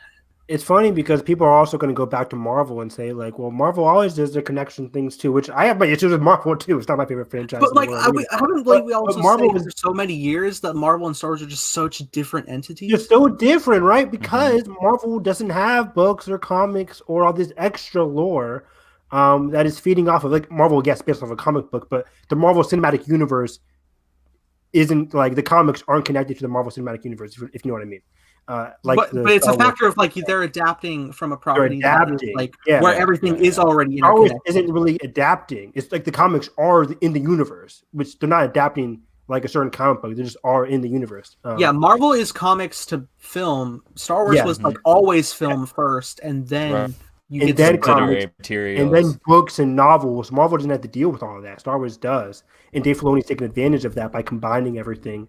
And I don't think that needs to be the case because let's go back to what we said earlier with Dave Filoni in terms of his animation to live action and his need to connect everything. People are saying like, "Oh, I'm fine with Mandalorian being the conduit for all these connections." It's just like what they did with the animation, and I full-heartedly disagree with that. Clone Wars and Rebels were never conduits for anything. They just weren't like Yeah, Rebels, especially Clone Wars. especially Like, Clone Wars. But even in Rebels, because people always use the excuse of Rebels saying, "Well, Rebels introduced Ahsoka and Thrawn and all this stuff," but Rebels fundamentally is about Kanan, Ezra, Sabine, The Ghost Crew the Ghost Crew. Filoni for never all wavered four from that. seasons. All four Yeah, seasons, it's the Ghost Crew. It's all centered four around seasons. Even in other the characters are used in support of their story. Exactly. Even in the fan favorite episode, Twilight of the Apprentice, whereas it's Ahsoka heavy, you still get a big moment between Kanan and Ezra and Maul. You still get a lot of character centric moments between them. Even Twin Sons, which people were so hyped about Obi-Wan and Maul, 95% of the episode was about Ezra walking through the desert. Ezra, yeah. In the last 5 minutes was the fight between Maul and Obi-Wan. Like A 10-second fight. 10-second fight. Like Still one of the best. Rebels was never, Rebels is awesome, but there was never a conduit, right? It was always focused on that. That's completely different from Mandalorian, where I can look at Ezra from season 1, even to season 2, and see an arc. Yeah. I can't see that for Din or Grogu in terms of their All relationship. It's just that all they I- got closer. That's it. Yeah, all I can pick up from Din right now is like we're gonna have to factor in like some progression with the Mandalore stuff, but that's already also tied with Bo, so it's not really his own original path. It's not. Yeah, I guess we didn't really dive into that. But yeah, I think season 3, the only real route I can see for season 3 is him. It's almost like to learn the wrong lesson from season 1's fan service and success. I think you're right, Edgar, in terms of like, I think, I don't know. I think Favreau was already writing season 2 by this point. Sure. But by the point of season 1 airing. But I think, I think in his head, in him and Filoni's head, they wanted to progress into that fan servicey realm, which is fine. I think it's cool, but I think you also have to use it in support of your characters, which I thought was going to happen again with a character like Cobb Vanth, where you get to have Mando discuss what it means to be a true Mandalorian, but that whole concept was never really developed. And Din's arc is just basically he goes from a loner to a guy who cares for Baby Yoda, very much so by this finale. And that's it. Like I hope we could get a cool Din versus Bo-Katan thing in season 3. Maybe season 3 starts off with him in Mandalore, or him helping out, or him maybe just alone at this point. I don't know. Yeah. There's a couple routes to think about, but and what I don't know. We haven't talked about Gideon a lot, which I'm really disappointed actually, because is that stuff going to be mitigated to the High Republic show now that like maybe it's going to try convincing him to like say that, oh, this guy's a credible threat and he has resources out there that we need to take care of. But yeah, like, and I would hope, and I would hope that like we get to a point where like there'll be like some sort of prison break and like we can like have his like plot continue. But I'm afraid he'll just be mitigated to just like an occasional visit to a cell for info or something, which is just. I hate to say it. I love Giancarlo Esposito. I just watched a movie yesterday called Unpregnant, and Giancarlo Esposito came in and he was a surprise character in it. I was like, this guy is awesome. I'm sorry. Good, by the way. The movie's good. I like it. And I hate to say it, but I think this is one of my most disappointing roles for him because I was so excited for him to be a great Star Wars villain, and he hasn't done much. I said before the finale that all he did was stand on the bridge and give orders. And in this finale, he does get a cool action sequence between him and Din, which I really loved. And then he's like goading Bo-Katan against Din, which I also like. We don't get anything of his intentions though. Like what we don't understand. We don't get his intentions. It doesn't even matter. Like I don't want to like learn like I don't want like it's not like the Snoke thing where I'm like I need to know who he was. It's like I just want to know what this guy is up to. Like what is his stake in the Empire? I think he really. And what is he doing with the blood? I mean, I feel like we keep. Yeah, that's true. I feel like we like kept like building up. Like he has like ulterior motives and stuff. But I really think his big passion truly is just rebuilding the Empire. I think there's still time to like develop him more for sure. And it sucks like we're just like not season 3 there yet. I know, yeah, that is ridiculous. I will say, if it's not against Din, then it's kind of it's because if you don't have Grogu in the middle of them, then you have to ask the question: does Din still care about the bigger fight? And now I feel okay. I don't think he does. Your fear you were saying, and your fear of what you were saying before, kind of now scares me too. Because like, what if that means that they're doing the whole interconnectivity thing? That like now, like any thoughts of like unstable like force user stuff, like that's really not any of Din's business that he cares about. But like if that is like something that suddenly bleeds over to the Ahsoka show, why are we doing such weird deep interconnectivity with that? Like it's Star Wars. That's not what it is. It is Star Wars, and Star Wars prides itself on connectivity, but as a lover of television, when I'm looking at a specific season of a show, I want to be able to be pleased by a character's arc or by a character's intentions. So I don't want his intentions to be explained in another TV show. I don't want the show to be a conduit for other things. It feels like this is what it feels like. It feels like we're taking the brownies out of the oven before they're done, and we're dumping the batter into 7 different little brownie pans, and then putting them in the freezer for a second, and then coming back to them. That's what it feels like to me. Yeah, I like brownies, and you're not wrong. Because I definitely see that being the case. I think I'd describe it as a bunch of different flavor cupcakes just painted with the same frosting. Are you guys hungry or something? I mean, dessert. I'm about to have dinner after this, but yeah. Nice. But yeah, I'm like, what Carson said is right. Like, does Din have I don't want to say emotional because the protagonist doesn't have to have an emotional connection to the antagonist, but I just want Din to have some kind of motive or vendetta. He doesn't anymore. But we could have if we did my pitch where we had to leave Grogu with him because of the outnumbered Dark Troopers. You're exactly right, Nathan. But now we have a thread of the whole Mandalore quest for Mandalore thing, which is I think going to be a major thread for season 3 supposedly.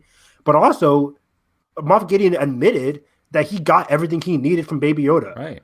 And then Din was just like basically he was like, okay, cool, let me just take the baby now. Like, but also was that a lie? Did he mean that? I don't even know. We don't really know because we don't really freaking know the character, right? And it's like hard to get time with him outside of like when Din was doing. You're right. We don't know his intention. There was the one setup scene with the Dark Troopers, and that was it. That was it. And he was just like smiling to the camera, saying, "I have an idea or I have a plan." I think he had less than 10 minutes of screen time this season. If I counted it up, I'd probably be less. It might be like 8 minutes, maybe. I'd believe it because I remember I made like I still need to render, but I made a whole edit where I put like all of season 1 together as like one cut film, and it's 4.5 hours. It's so short. And I remember being so excited after season 1 because we're leaving season 2 with the same exact questions of season 1. We did get something in terms of like, okay, he using his blood in terms of change the prospect of the Force, like to give either himself the Force or something else the Force. That's it. A or battalion, maybe, yeah. Yeah, great. But we know that he's using him for the Force purposes, which you kind of already could theorize at the end of season 1. But basically, we still don't know what his goal is. And that's the same question we had at the end of season 1. It's the same question we get these little like crevices of like the Empire stuff, like especially with Rick Famuyiwa's writing last episode. We get a little bit of like light into like what that echo chamber looks like and what these people are thinking and about their existence of like existing in these bubbles of like thinking that they're still like this dominant force and they're still working towards this goal, even though the galaxy has moved on, but is still completely lagging to like change. Yeah. So I want more of that, but also I don't know if Din is personally invested in that bigger plot. If you remove Grogu from the equation, Me and neither. if it's not through coincidence of Bo-Katan trying to take back Mandalore, and then somehow that's looped in with Empire intentions or whatever. So it's a mess. I don't know. Yeah, in terms of my prediction for the next season, there's like three routes. Like, there's a whole Mandalore thing, which if the show decides to do a time, I can't see how the show could decide to do a time skip because of the necessity, in terms of Bo-Katan at least, of getting the legitimacy of the throne, of getting Din to give her or that trial by combat, I guess, with the darksaber. Do we know what's on Mandalore right now? Like Boba No. Fett's like, oh, it's a glass. What is, I guess it's just like a ruined planet. I think that's what he meant. Empire Like, turned into glass, yeah. Which it's just a sandstorm, like last Yeah. week with Rebels. like a dust bowl or something. I'm So not I get sure. is Bo-Katan's like endgame like I have to go rally everybody to come back to Mandalore, or is it like there's people there that are just Maybe holding another on from the story of like remnants? rebuilt, like built back up, like Lothal. I don't know, but like at least Yeah. Lothal was still an existing place that had like a community. This is a like Yeah. Mandalore's pretty much abandoned at this point. Isn't it? It's abandoned. The Empire's Right. not there because there is no Empire. The And the Republic's concept not of there. Mandalore is so flawed, right? Like we see it, we see between Satine and Bo of like two very different people, and it's like if you're going to rule by the history of a weapon, that is immediately going to spawn opposition from somebody that says we need to be not ruled by this Violence. weapon over our people. And Like also, it's immediately and contradictory. also to this point, like what are you truly ruling at this point, other than just like a like very small Right. pocket of people? And it's like, And we don't know what I happened mean, yeah, to I the guess you armor could. and the survivors there, but that's again that's a different cult of people. So I don't know. Yeah, it's horrible to think of like your own civilization dying out for sure. But it just, I don't know. Which is weird. I think the show is trying to tell us that Bo-Katan's mission to restore Mandalore is a just one, because then like it's Yeah. juxtaposed by Boba Fett saying like, "Why should we even go there?" And that's supposed to be the cynical point of view, I think. But then if you really want to support Bo-Katan, then we're hit with this whole now you have to fight Mando for the darksaber. I'm like, I want to support you, Bo-Katan, but also the whole point of fighting him, not being able to take the freaking saber, it just seems so stupid to me. And doesn't she you just don't have like- to de-arm him basically, like he Yeah. did to Gideon? And didn't he say that Like- like, hey, just take it, just hit me or something? Like, Right. Like it seems so like I don't know. It feels like an action figure thing where it's like, all right, we're just gonna like. it seemed contrived. It doesn't seem like a big emotional, like stake-filled moment. Like, right. no, it just seemed like out of the blue. Like, okay, now And I would love to be proven wrong. I would love them for introduce some new circumstances and cast members surrounding that conflict, and I would love for that to actually play out to be an emotional thing. But again, I just don't understand Din in the crosshairs of these conflicts that aren't his own when we've already spent 2 seasons building to something that is. Which is awkward because we don't know what Din wants as a character outside of Grogu. By removing Grogu from the story, does he really want to go against, like, support the New Republic and go against what Moff Gideon did apparently with Baby Yoda in terms of stealing his blood, which he apparently already did? Does Din want to go against that and help out the New Republic, or does he want to help out the Mandalore arc? It seems like he doesn't want to do either or neither. Right. I can see. And so what if he just becomes a loner? What if he reflexes back to being a loner, and then people from these other shows come to him, and we go to Din Island, and they have to come over, and they're like, all right, we need your help, Din, and then they just go on the mission. That's what I'm predicting season 3 to be. I can see it being like Avengers Endgame, where they go to Thanos, he's at a farm or whatever. Like, I can see Din being at a farm, like, I don't want any part of this. My child left me, so I have no purpose anymore. I can see that happening. Or he goes back to what he's always been good at, like being a bounty hunter. I also wonder like where where the timeline's really flowing, because like we know like at the Mhm. end Boba Fett already left, but Fennec's still with like Mando and everybody. But Right, then on in the the ship. tease, like she's with him. So like, what did he swing back around to get him? Are they gonna have a set mission first before we get to Boba's story? I don't know. Great point. I think the show is telling us that there was a time skip, a small time skip, Sure. where they probably dropped off Din somewhere, or Din probably wants to be alone somewhere, or they dropped him off with Bo-Katan and the rest. So there's two options: either he goes alone, or he goes with Bo-Katan and them. And I don't know what he wants. Where Din was like trained and raised, because it wasn't. Not really. It No, wasn't man. It wasn't. They just showed like his. Right? They just showed him being like taken in like from the battlefield, and that's about it. Then he's just already Mandalorian. Because I could see a season 3 thing being like, I would love to see, like flashback, flash players. forward, Like imagine like Din's like childhood people that he trained with coming back. Or some of them, and that playing into him now changed a little bit and kind of. Remember how we thought like we were going to get the armor at all? Are you saying they're going to introduce a new characters to the show? What? Do you know what show you've been watching, Carson? No. We're gonna bring back the same Mandos that we thought died. That we're not doing all that. We're not gonna. Yeah, like why introduce a new character? Come on, this is Mandalorian. That could be compelling. I don't remember. Because they're certainly gonna feel one way about Mandalore compared to what Bo-Katan is gonna feel about Mandalore. So then, if Din is in the middle of between those people and Bo-Katan and crew, then that's a conflict that can potentially be set up. But then, does this Mandalore arc connect at all with Moff Gideon, who is supposed to be the main villain of this entire series? Which presumably it's still his impact at the very least has to play into the New Republic stuff. Yeah, and but I feel now like we're getting a New Republic show. So because I think they established that with Kara's lines about like how like wanted he is with all that. But I also feel like he did establish like I think he does have a power obsession through the Darksaber, because he mentions like how much like that's what its symbol means, and like how he was like duping out Din to like take him down, because he wanted to win that fight. He still wanted to have the Darksaber, even though he's having his fun. I think he's having his fun on the bridge to just like tear him apart to get away, because he knows the troopers are coming. He's stalling probably. I totally agree. Yeah, I think that was his whole plan during the bridge scene, was to just stall and wait for them to come, because he thought he had everything good. He can't predict that Luke's going to come in. Yeah, he didn't know about all that knowledge of Tython and all that. They had the tracker, but they didn't know like why they were there. Yeah. So yeah, and then of course that leaves our other prediction for season 3 is, when will Grogu return? Because I full-heartedly think with Grogu gone, the heart of the show is gone. You can't support a show with a character like Din.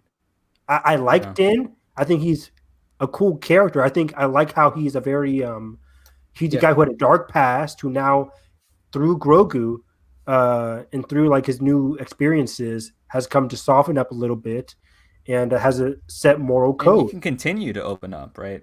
Yeah, but at this point we're at season 3 and we don't know what our main character feels or wants outside of hobbies, like what does he do in his downtime? Outside of Grogu, we don't know what his the man loves to sleep. I know that he will sleep anywhere. That's which is just disappointing. Like, and please take off the mask more in season 3. That's a given. I think unless you're fighting, don't wear it at all. You don't need it. Take off that mask. You don't need it. I agree. Will the show do that? I doubt it. Gotta get that variant action figure without the mask. You gotta sell the toys. Yeah, definitely. But I think it really like comes into play like when Grogu comes back. Really, kind of brings into question like what is the whole Luke Skywalker side going on? Like how much is his temple developed? Is Grogu his like only student at the time? Who's to say? And I hate how we have to even ponder these questions. The show is not about Luke. It's not about that. Are we gonna have to go to even with the Grogu now thing? For Mando? I don't know. Yeah, Grogu's interesting, but because if he's not in between parties / people, his species age is so slow that the development with Grogu is hard on his own. You know what I mean? Like obviously there can be development, but it's like if it's just him as a character, it has to. That's why it works so well in the first two seasons because it played off Din. If you just have Grogu without the stakes of like him being important to other people, then I don't know what it does for the show propelling any plot forward. So I'm scared from that angle. I feel like we just kind of like dove back into like the ideals of like basically like our issues were as a Skywalker, which is just like, look at the Jedi, aren't they cool? Like I want more than that. I need a deeper like progression. Yeah, which again, I'm happy that people. I get it though because like again, like we're in an era where like Luke we recently did a rewatch of TLJ and how like Luke is so like he tells like how enamored he was in like these ways that like were like meaningless. Why did I do this? Stuff like that. So I mean he's in that stage. He's in like a hopeful stage that's gonna get knocked down. I had no problems because some people thought I had a problem with the way Luke was in this episode. I don't at all. Like I think Luke made sense. Even in the Shattered Empire comic book, he took out a whole battalion of stormtroopers with one big force push. So it's pretty epic. I'd love to see the Force tree. I'm not gonna lie. I don't know. Something. Him destroying those droids looked cool. I just think for me, I've grown beyond the point of pointing at the screen and freaking out of a character I saw in 19. I tweeted this. I did like tweet last night, like whenever, like in the instance of like these like spin-offs, because a lot of people are making the parallel of between Vader and Rogue One and Luke and Mando here, with just like a big action sequence and stuff, and even like one hallway framing. But otherwise, what I like whenever I think of Rogue One, and I really enjoy Rogue One, I hardly ever think about the Vader scenes anymore. Honestly, I really do enjoy the characters enough that like I think about that. I think about Cassian and Jin. I think about Krennic. I think about Cassian and Jin's sacrifice at the end. I think about. And if I think Force stuff, I'm thinking about Chirrut, and I'm thinking about like his like devotion and stuff and his spirit. I know, Kevin, you're not the biggest Rogue One, but I can't stand Rogue One, but I think. But I mean, in that sense, but like what I meant in my point, like I know what you mean. Yeah, totally. Yeah, it's not like I'm not like about like the fan service.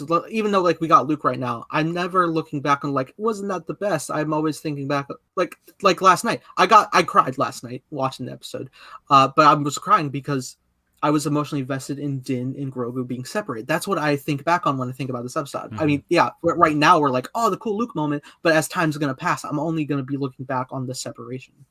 Yeah, which I think for a show, it's going to be hard to juggle because I think they want to do everything. They want to have like your big, which a lot of people like. They say this finale had everything. You had your big Luke moment, but you also had your big emotional moment. But for me, your big emotional moment is just gets outweighed by the Luke moment. When he comes into frame, everything, even like not even including the conversation that people are having, that fans are having, but just in the show itself, just the last 10 minutes were all focused on Luke coming in, destroying troopers and taking Grogu away. Like the focus just shifted to a major original trilogy character when I wanted the show to really hone in on the emotional beat between Din and Grogu or Din and Bo-Katan. And it just got overshadowed by Luke. Yeah, they were standing for 10 minutes. They didn't stay, they just stood there. Nothing happened.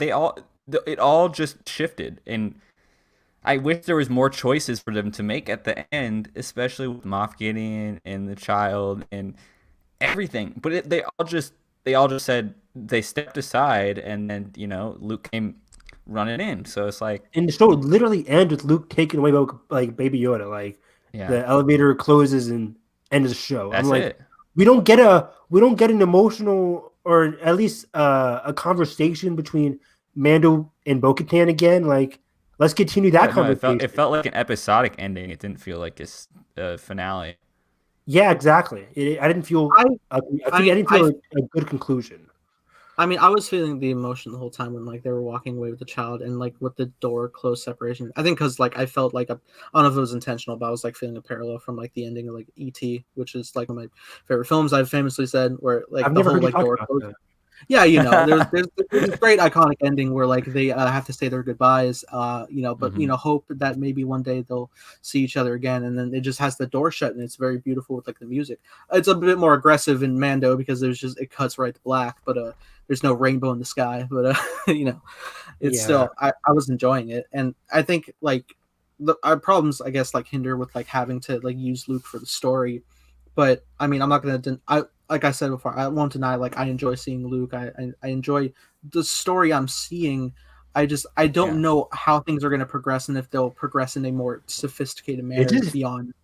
It just felt like why does Star Wars have to sit back and always rely on the things that's already done? Like I just don't understand why we can't just move forward. Like I understand that the timeline makes sense. It's kind of a sad thought too. It was just like I almost tweeted this last night, but I was just like, I don't want to deal with the hate. It's just like a sense of like we're still catering to like the fan service of like a 40-year-old trilogy, right. And even to like now to this day, now that people have such a spoken love of the prequels, we're gonna get plenty of fan service in regards with the Obi-Wan show.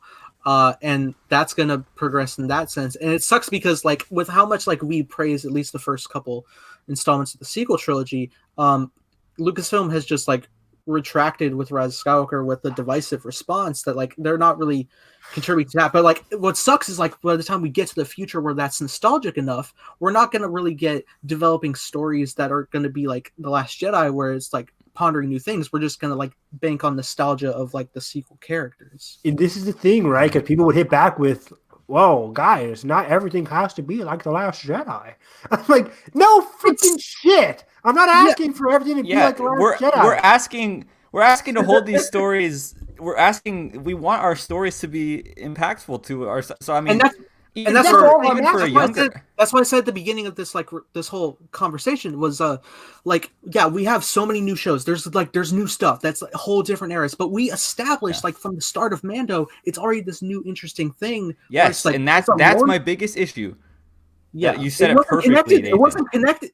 It wasn't connected to Ahsoka or anybody from previous installments. It was like it's a new, it's a Yoda species, but like that's so untapped and like so rare, and that's why it was so successful. That's why it was so successful, because if you're the 8 to 12-year-old new fan watching the first season of Mandalorian, that is equally it's like alluring because of the mystery of it, right? And because it's new to you. And now I can't imagine being 8 years old and watching the end of season 2 and like just like I don't even know what I would think. Like I would just be I think they would like. I was rewatching the episode today with my nephew, and he's only like 5. And he was watching it, and like I mean, he doesn't have as deep of an attachment as I do through my years, but like he's just like watching. He was just like, yeah, it looks cool. But like, yeah, I think they would like it because they see Luke Skywalker, like Luke Skywalker killing droids is very cool, and then Luke or Din fighting Moff Gideon, very cool. But I think even people are like, but will they have an attack? I'm saying by the time they get to our age, will they have an attachment for it, or will it become just the thing they saw? Will it become Phantom Menace had pod racing, that was cool, but I really have grown out of it now. Like I don't want Star Wars to become the machine that like there's content that you look back on and you're like, oh, it was just fine. It was just content that I had as a kid. It feels like we were hit with such like an overload, because remember how like we watched the finale of season 1 and we were just impressed at just one single TIE fighter. And then now throughout half the season, we were like, here's Ahsoka like fighting in this Japanese place design, and here's Luke mowing down a bunch of different dark troopers and just all this different like big stuff like so fast, and it feels so weird. Yeah, a lot of people might like that, but just for me, I'm just like, and I guess for us, it just feels like you can enlarge the scope of Mandalorian while at the same time keeping the emotional core the same. And I think it doesn't mean make the galaxy small. It doesn't mean make the galaxy smaller to make your show bigger. It means make your show bigger with the stuff you have. You have a lot. You have a lot, and you have opportunities to do a lot. Again, you didn't have to include Luke. You could have had any other character. Luke makes sense, yes, but you could also have any other thing. Why I think this is why we love like Cobb Vanth so much, is because he was such like an untapped character who didn't have such like a big significance in like such deep lore. He was just like this like little side town, and we're having this adventure with the Krayt Dragon, and it just felt more intimate. It felt so intimate. It felt fresh. Yeah, that is why it started to deconstruct the whole Mando ideology. Yes, that we'll get through. You're absolutely right, Nathan, and that is why I hate the criticism of like, oh, not everything needs to be like The Last Jedi, or not everything needs to have like that. I guess like undertones of this new thing, when it actively this season even gave that to us and built up these expectations that was where the show wanted to go and wanted to do with the character, and that's why I have a problem with the execution. And it never followed through on that. It never followed through on it. It never followed through on the theme of that's the thing when people say like, yeah, you can go real quick. Yeah. It's weird because like as soon as like the Cobb Vanth episode like ends with Boba Fett, I think that's when like the whole like hope of like expansion really starts going down, because it's like, okay, we've introduced Boba Fett. What's the next episode? We're gonna establish these rebel pilots. That's gonna be the spin-off show. What's after that? Bo-Katan, and we're bringing her back in. After that is like we're going back with the Moff Gideon stuff. Okay, there's a little development there, but then we're going back with Ahsoka, and just week after week Boba Fett again. It's just the show wasn't focused. And the show, like going back to what The Last Jedi was, I like The Last Jedi for one simple reason. Rian Johnson had a theme, he had an argument to make, and he executed it. And he made Mandalorian, it making it containing it in the same fun Star Wars. And that's what I want in a movie. When I watch a movie, I want to have like, okay, I can see what the director's trying to say here. Let me see how he executes it. That's it. What is Filoni and Favreau trying to say with The Mandalorian? Right. I don't know. Like, Star Wars can be fun and say something. Star Wars can be fun and can say something. That's all I want, Carson. I want people to say something. People act like they're mutually exclusive. They say, you should just drink the Disney Plus milk because it's fun Star Wars, and you're an idiot if you want deep thinking Star. They are not mutually exclusive. That implies that Star Wars, as long as the director communicates something to you, that's what matters. Of like you getting that from any TV show. Like if I watch a TV show, I just want to see a singular vision, see a theme. I can't see that with Mandalorian. I can't see what the purpose, what the theme of the show is. I always thought it was Mando is going to have to see what it means to be a true Mandalorian, or Mando is going to have to come to terms with Baby Yoda, which he kind of does, but those scenes aren't really executed to their fullest potential. Something either an action sequence cuts it up, or a big canon connection cuts it up, which is exactly what happened with this finale. Yeah. I mean, I don't know if you guys wanted more, but honestly, I think that is a good place. Yeah, I'm going in circles almost. I feel like we are too. That goes in. I think overall for the finale, I think I'm mixed. I liked the first half. I liked the getting the crew together. I liked the potential of Mando versus Bo-Katan versus Moff Gideon. But I think the second half just didn't follow through with that when Luke came in, and when a lot of the action a lot of the characters just didn't give time to breathe. I will say again, though, that the main scene between Baby Yoda and Pedro Pascal leaving was very emotional, and I liked it. I liked the acting there. I just felt like it was juxtaposed by the elephant in the room, Luke, taking the breath out of the room, taking the whole weight of it all away. And I like that Force Awakens quote that you shared with me today. I can't remember what it said, but I think it was from Michael Arndt, the original screenwriter on Force Awakens, right? Before he left for Katan. He says like it just felt like every time Luke came in and entered the movie, he just took it over. Suddenly you didn't care about your main character anymore. Oh fuck, Luke Skywalker's here. I want to see what Luke's going to do. Right. So I refute the whole thing of saying, oh, you have to just watch it through their eyes, when fundamentally a media franchise of over 40 years is cumulative. You have to be aware of that and why your connections. And so that's why I'll just use Cobb Vanth for the fifth time this episode. That's why the connection of Cobb Vanth is cool, because we recognize the armor, but it flips our expectations, and we understand something new about our own main character versus the character that's showing up and quote unquote taking the spotlight. So that's why it seems like the end of the show, rolled out the main carpet for Luke to come in, and then You know we what? kind of just left everybody else at the wayside. Yeah, and you know what I think, like, why I think I love Cobb Vanth so much is because, like, in comparison to all these other introductory characters, he wasn't someone who was, like, looking for, like, another sense of power. Because, like, with Bo-Katan, she wants a Darksaber.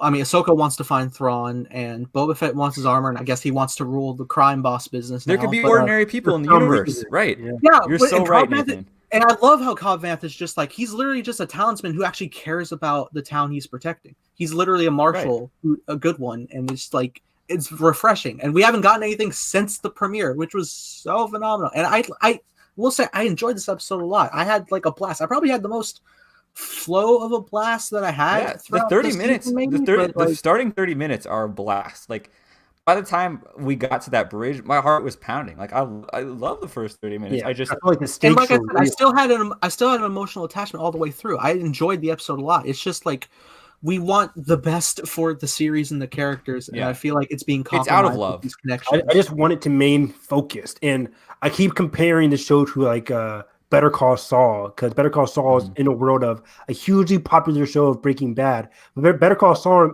has the ability to remain focused on Saul and his character. It's about two brothers. It's about two brothers who are at odds. And you can compare that with Grogu and Din. Like, yeah, Better Call Saul remains focused. It doesn't mention Walter White or Jesse or any of that stuff. You have your Don Carlos Esposito popping in, but even then, he has his own arc as well. But Mandalorian, just for me, it just doesn't seem like a focused kind of show. And I don't know if I'm as excited as I was for season 3 as I was for season 2. If even in season 3, we don't know. I hope we get some more answers during the press runs next week. I think they have to, because it's going to be weird if we don't really know if, like, especially just with the investors call, we got like, the whole slate. It'd be weird to just like leave the Boba and then / season 3 thing anonymous for 6 months or whatever. So I hope someone gets the answer for us. Yeah. But yeah, I mean, yeah, I think that does it. About I gotta take off soon anyway, but I did have a fun discussion with you guys. Hopefully, with a more downtime of Star Wars, we can have a lot more fun discussions. I mean, we could have gone on more because like there was a lot of like anniversaries this month with the past few Disney installments of Star Wars. Which would have been fun to discuss, but I guess like we can always discuss so many more like highlighted moments and characters moving forward. Did also want to give a respectful rest in peace to Jeremy Bullock, who unfortunately passed away this previous day, which was very unfortunate to hear. And as much as we like go about the character of Boba Fett, is still like a very cool character, and he was the one who put him into the iconic zeitgeist with his performance originally, and we wanted to pay respect real quick in his memory. So that being said, that does it for our show. Carson, where can the people find you? Yeah, you guys can find, like, if I could say one last thing, like, I think, like, I just want to say this is all out of just like my love for Star Wars and just wanting it's not even like putting my personal expectations of like, oh, all Star Wars needs to be a certain way. I think what I just want is just like everyone's saying, I just want Star Wars to whatever, I want it to choose something and I want it to focus on it. It doesn't matter what that thing is, it just matters to the person making it, that's what they wanted to say. And it matters that they were able to say it, and then I can make the choice if it resonated with me on screen or not.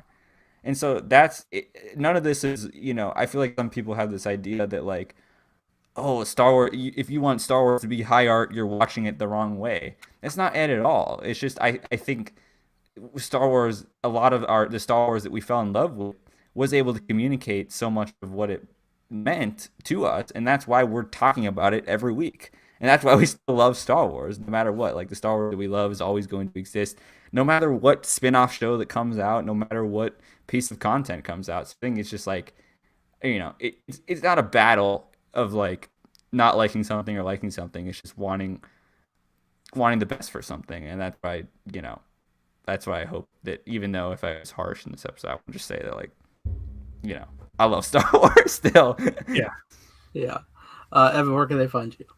You guys can find me on Twitter at HarrisEV9. I just want to echo some of Carson's statements as well. I have fun with Mando, but I just want to have more than just like fun. I want this Star Wars to mean something or to ponder about something.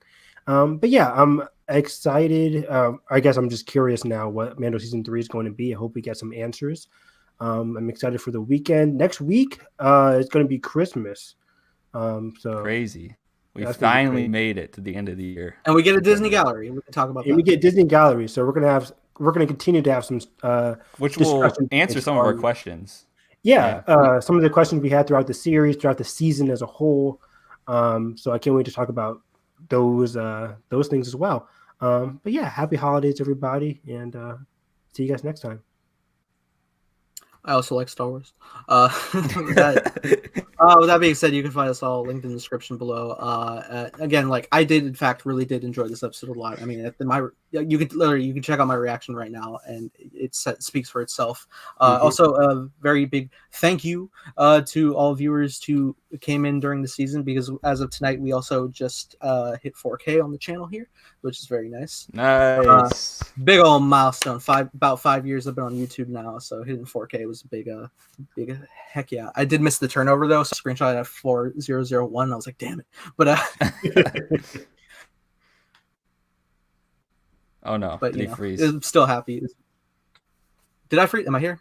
You're good. You're here now. You're here. I think we're good. Okay. But yeah, that's where I'm at. So with that being said, you guys can tune in. I doubt we'll do a Christmas podcast, because I mean I'm also adjusting to a new work schedule. I'm going to be probably working on Christmas. Wonder Woman's coming out, so that's the fun thing. So 2 weeks, probably. Maybe we'll adjust accordingly. But with that being said, if you guys enjoyed, make sure you hit the like button, subscribe if you're not already. And that being said, I hope you have a great day, and may the Force be with you always.